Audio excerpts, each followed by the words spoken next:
मूसलाधार बारिश ने राजधानी को डुबा दिया है। आपको बता दें कि नगर निगम के सारे दावे फेल नजर आ रहे हैं। 2019 में भी ऐसा ही मामला सामने आया था, जब लगभग पटना सारा डूब चुका था, जिसको लेकर नगर निगम के कई अधिकारियों कर्मियों को सस्पेंड भी कर दिया गया था।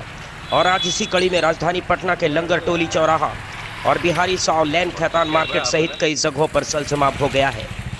जहां रोड नजर नहीं आ रहा है, लबालब पानी से भरा हुआ है और लोगों को आने जाने में काफी दिक्कतों का सामना करना पड़ रहा है। वीडियो अगर अच्छा लगा हो तो लाइक, कमेंट, शेयर जरूर करें। साथ ही हमारे चैनल को सब्सक्राइब करें। धन्यवाद।